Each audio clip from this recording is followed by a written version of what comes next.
بابا بلے شاہ کی پیدائش سن 1680 عیسوی میں بہاولپور کے ایک گاؤں اچ گیلانیہ میں ہوئی۔ اس کے کچھ عرصے بعد آپ کا خاندان قصور منتقل ہو گیا۔ آپ کے والد کا نام شاہ محمد درویش تھا۔ وہ مسجد کی امامت کرتے تھے اور بچوں کو دینی تعلیم دیتے تھے۔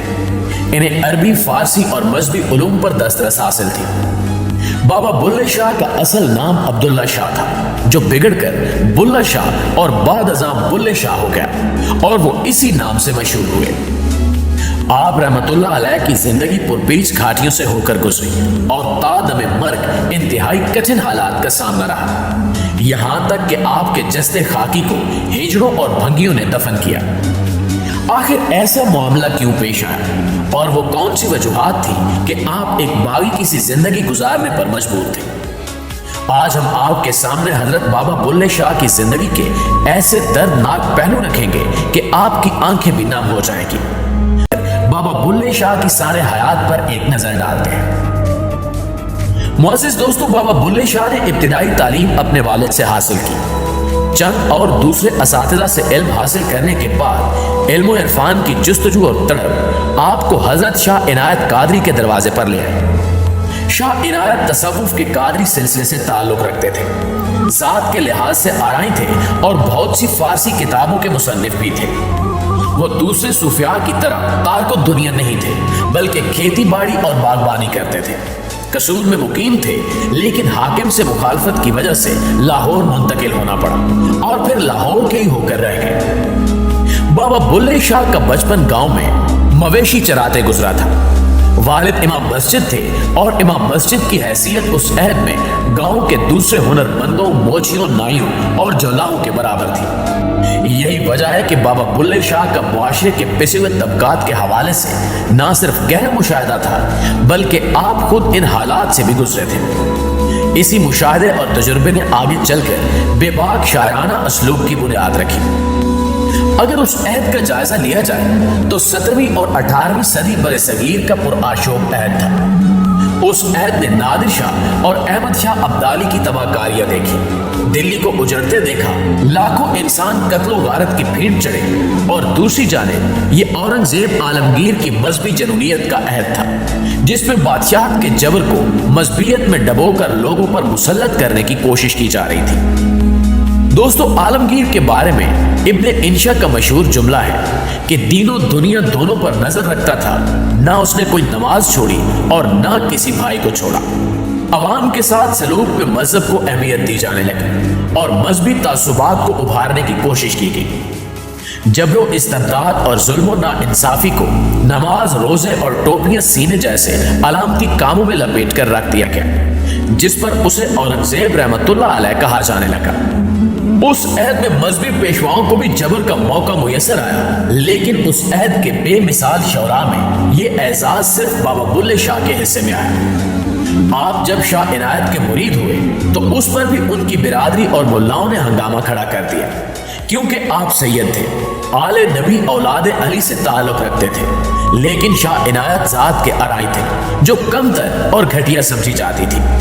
یہ بات ان کی برادری اور مذہبی ٹھیکیداروں کے لیے قابل قبول نہیں تھی کہ ایک اعلیٰ خاندان اور قابل فخر نسبت کا حامل شخص نچلی ذات کے کسی فرد کے سامنے عشق و تصوف کی منازل طے کرے، لیکن آپ نے اپنے سید ہونے کو ٹھکرا دیا اور سب کی مخالفت مول لے کر شاہ عنایت کو مرشد مان لیا اور اس نسلی تفاخر سے نکل کر اپنی تشکیل نو کی اور ایک نئے انسان کے روپ میں سامنے آئے جو ماضی کے تمام تعصبات سے پاک ہو چکا تھا۔ پیارے ساتھیوں، اسی دور میں جب آپ نسلی تفاخر کو خاک میں ملانے کی پاداش میں زیر عذاب تھے، آپ نے گدھے پال دیے، جو اس عہد میں سب سے نچلے طبقے کا کام تھا اور کوئی باعزت شخص یہ کام نہیں کر سکتا تھا۔ لیکن حضرت بابا بلے شاہ اپنے آپ کو اس سماج کے نچلے ترین طبقے میں لے آئے اور اس کا عملی حصہ بن گئے، یہاں تک کہ لوگ آپ کو کھوتیاں والا کہہ کر پکارنے لگے۔ دقیانوسی رسوم و رواج اور روایتی بندھن آپ کو کبھی بھی پسند نہ تھے۔ زندگی کے ہر موڑ پر ان کو توڑ کر آپ کو خوشی ملتی تھی۔ مذہب، رنگ، نسل اور جنس کی تفریق آپ کے نزدیک ایک بے معنی چیز تھی اور یہ انسانی وحدت اور انسانی برادری کی ہم آہنگی کے لیے زہر قاتل کی حیثیت رکھتی تھی۔ آپ کے حوالے سے مشہور ہے کہ آپ اکثر ہجڑوں کے ساتھ گھل مل جایا کرتے، ان کے ساتھ ناچنا شروع کر دیتے، یہاں تک کہ چوکوں اور چوراہوں میں مجمع کے سامنے بھی ہجڑوں کے ساتھ ناچتے۔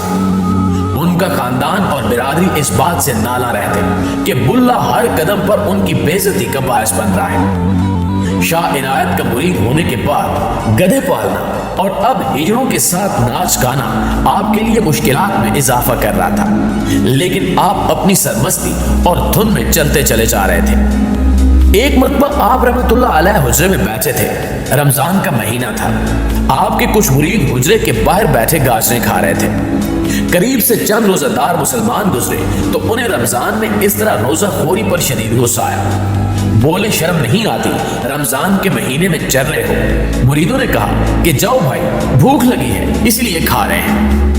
مومنوں کو شک ہوا کہ شاید یہ مسلمان نہیں ہیں، انہوں نے پوچھا کہ تم کون ہو؟ مریدین بولے مسلمان ہیں۔ کیوں مسلمانوں کو بھوک نہیں لگتی؟ یہ سننا تھا کہ مومنین جو گھوڑوں پر سوار تھے نیچے اتر آئے اور مریدوں کی خوب پٹائی کی اور حجرے میں جا کر حضرت بابا بلے شاہ سے پوچھا کہ ارے تو کون ہے؟ آپ نے ہاتھ کے اشارے سے انہیں جانے کا کہا۔ انہوں نے دوبارہ پوچھا کہ تو کون ہے، بولتا کیوں نہیں؟ تو آپ نے پھر جانے کا اشارہ کیا۔ وہ آپ کو دیوانہ سمجھ کر چلے گئے۔ تھوڑی دیر کے بعد مرید حجرے میں داخل ہوئے اور شکایت کی کہ انہوں نے ہمیں مارا ہے۔ آپ نے کہا کہ تم لوگوں نے ضرور کوئی قصور کیا ہوگا۔ مرید بولے نہیں حضور، ہم نے کچھ نہیں کیا۔ آپ پھر بولے انہوں نے تم سے کیا پوچھا تھا؟ مریدین نے بتایا تھا کہ انہوں نے پوچھا تھا کہ تم کون ہو، تو ہم نے کہا کہ مسلمان ہیں۔ اس پر حضرت بابا بلے شاہ نے کہا کچھ بنے ہو تو مار کھائی ہے نا، کچھ بنے ہو تو مار کھائی ہے نا، ہم کچھ نہیں بنے اس لیے ہمیں کسی نے کچھ نہیں کہا۔ دوستو بابا بلے شاہ کون ہے؟ اس بارے میں آپ نے خود شعری پیرائے میں یوں اظہار خیال کیا کہ بلا کی جانے میں کون، نہ میں مومن وچ مسیتا، نہ میں وچ کفر دیاں ریتا، نہ میں پاکاں وچ پلیتا، نہ میں موسیٰ نہ فرعون، بلیا کی جانا میں کون۔ بلے شاہ نے شاعری کے ضمن میں ایک ضخیم ورثہ چھوڑا ہے۔ پنجابی کی تمام عام اصناف کافی، سے حرفی، گنڈھا، اٹھوارے، دوڑے اور بارہ مائے ان کے کلام میں شامل ہیں۔ بلے شاہ اپنے عہد کے سماجی اور مذہبی جبر کے خلاف ایک انتہائی توانا آواز تھے جو اپنے عہد کے تقاضوں سے ہم آہنگ ہو کر جدوجہد کرتے رہے۔ آپ کی اعلیٰ انسانی اقدار اور فکر و عمل کے باعث ہندو، مسلمان، سکھ اور مختلف عقیدوں سے تعلق رکھنے والے لوگ آپ سے یکساں محبت رکھتے ہیں۔ بلے شاہ کی موت کے وقت 1757 میں ان کے انقلابی فکر و عمل کے باعث ملاؤں نے انہیں برادری کے قبرستان میں دفن کرنے کی اجازت نہیں دی۔ ان پر کفر کا فتویٰ لگا کر ان کی نماز جنازہ پڑھنے سے بھی انکار کر دیا تھا کہ جو ان کا جنازہ پڑھائے گا اس کا نکاح ختم ہو جائے گا۔ لوگوں نے احتجاج کیا کہ بلے شاہ کا جنازہ نہیں پڑھایا جائے گا۔ مختصر یہ کہ ایک خواجہ سرا نے آپ رحمت اللہ علیہ کا جنازہ پڑھایا اور ہیڑوں اور بھنگیوں نے آپ کو دفن کیا۔ ویسے بھی حضرت بابا بلے شاہ کو ان مداریوں کی بےہودہ رسومات کی ضرورت کہاں تھی؟ وہ تو آج بھی اپنے کروڑوں عقیدت مندوں اور مداحوں کے دلوں میں زندہ ہیں۔ وہ خود فرماتے تھے کہ بلے شاہ اسا مرنا نہیں، گور پیا کوئی اور، اور آج ان کی کہی ہوئی ایک ایک بات سچ ثابت ہو رہی ہے۔ جی تو